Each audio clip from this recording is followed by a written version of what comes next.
নমস্কাৰ, মই ভূপালী বৰ্মন মৈদাৰখাৰা ক্লাষ্টাৰৰ অন্তৰ্গত শিশুমঙ্গল প্ৰাথমিক বিদ্যালয়ৰ সহশিক্ষয়িত্ৰী। আজি মই দ্বিতীয় শ্ৰেণীৰ প্ৰথম পাঠ আমাৰ পঢ়াশালী কবিতাটোৰ পিছপিনে থকা অনুশীলনখিনি অকণমান বুজাই দিম তোমালোকক।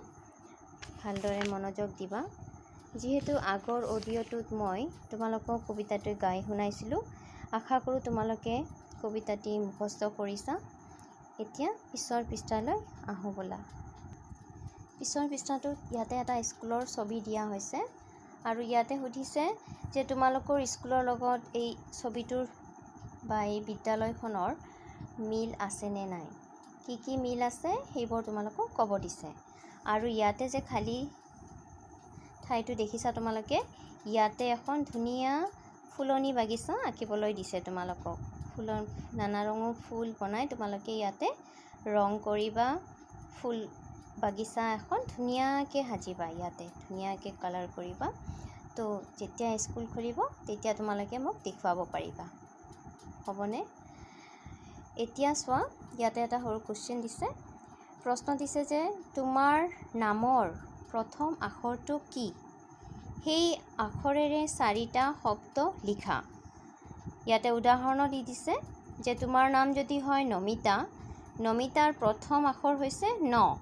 ইয়াতে দিয়া হৈছে নৰে কেইটামান মানে 4টা শব্দ লিখিব দিছে তোমালোকক। 4টা শব্দৰ ইয়াতে নৰে দিছে নয়ন, নাহৰ, নবীন, নিজৰা। তোমালোকে লক্ষ্য কৰিছা চাগে, প্ৰত্যেকটি নামৰে সন্মুখৰ আখৰটো নৰে আৰম্ভ হৈছে।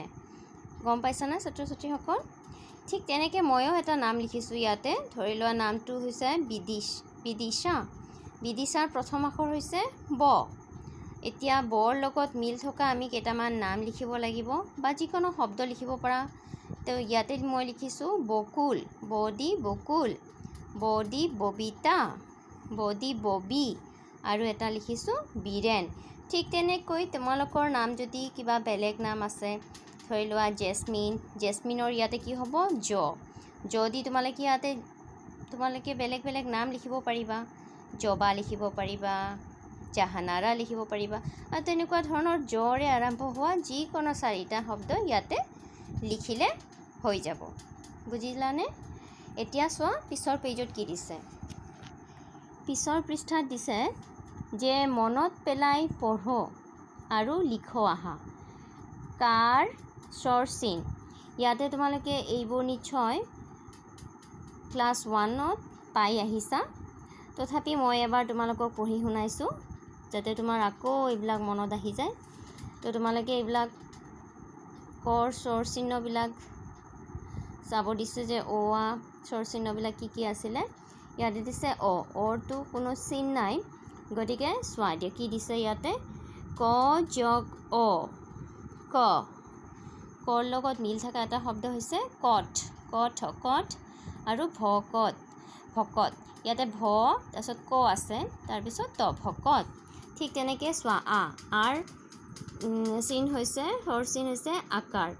ক যোগ আ, কা।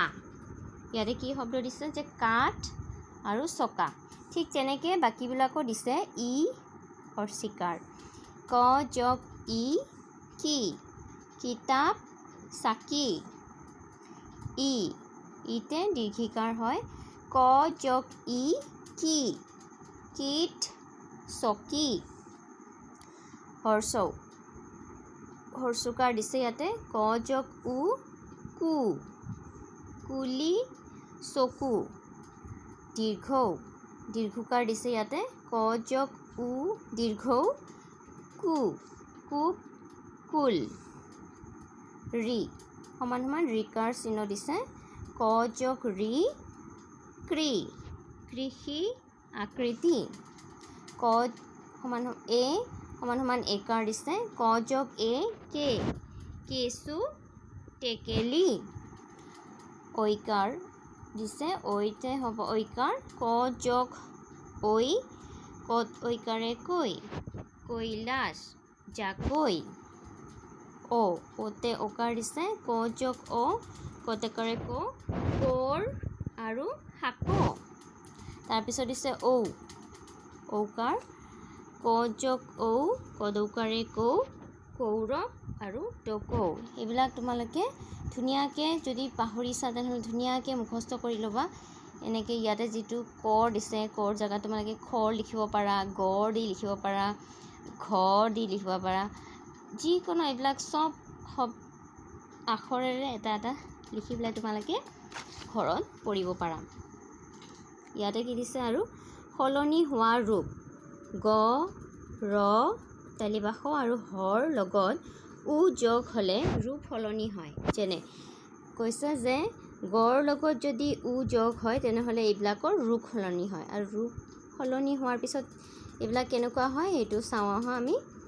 গ যোগ উ, গু। আৰু এই গুটো গধুচুকাৰে গুটোক আমি কেনেকৈ লিখিব লাগিব, এনেকৈ লিখিব লাগিব গু।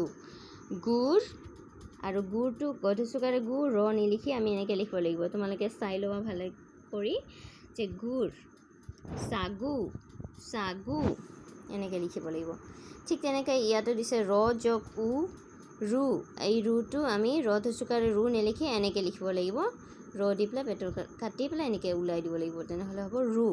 ৰুমালটো এনেকৈ নিলিখি এনেকৈ লিখিব লাগিব ৰুমাল। গৰুটো এনেকৈ নিলিখি এনেকৈ লিখিব লাগিব। ঠিক তেনেকৈ দিছে তালিবাস যোগ হৰচৌ, তালিবাস ধুচুকাৰে সু, সুটো আমি কেনেকৈ লিখিব লাগিব, এই ঠিক এনেকৈ লিখিব লাগিব। শুভ, এইটো এনেকৈ নিলিখি শুভ, এনেকৈ ৰূপ সলনি হোৱাৰ পিছত শুভ যেনেকুৱা হ'ব সেনেকৈ লিখিব লাগিব। পশু, পশু এনেকৈ নিলিখি পশু এনেকৈ লিখিব লাগিব। হ যোগ উ, হ ধচুকাৰে হু, হুটো এনেকৈ নিলিখি এনেকৈ লিখিবা হুঁচৰি, হুঁচৰি আৰু বিহু এনেকৈ নিলিখি বিহু বুলি লিখিব লাগিব। তো ছাত্ৰ ছাত্ৰীসকল, যেতিয়া যদি আমি স্কুলত থাকিলোঁ হয় তেনেহ'লে মই তোমালোকক বৰ্ডত এইটো শিকাই দিলোঁ হয়, কিন্তু এতিয়া উপায় নাই যিহেতু চাৰিওফালে পৰিস্থিতি বৰ বেয়া। সেয়ে তোমালোকে নিজেই এইটো দেখি পেলাই ঘৰত লিখিবলৈ যত্ন কৰিব লাগিব। এইটো কেনেকৈ লিখিছে গু, ৰু, ফু আৰু হু। গতিকে এতিয়া তোমালোকৰ নিজৰ ওপৰতে, তোমালোকে যিমান প্ৰেক্টিছ কৰিবা সিমানে তোমালোকৰ হাত আহি যাব। গতিকে আশা কৰোঁ তোমালোকে এইটো দেখি দেখি ঘৰতে নিজে পঢ়িবলৈ যত্ন কৰিবা। এইখিনি কৈ মোৰ আজিৰ ক্লাছৰ সামৰণি মাৰিলোঁ। ধন্যবাদ।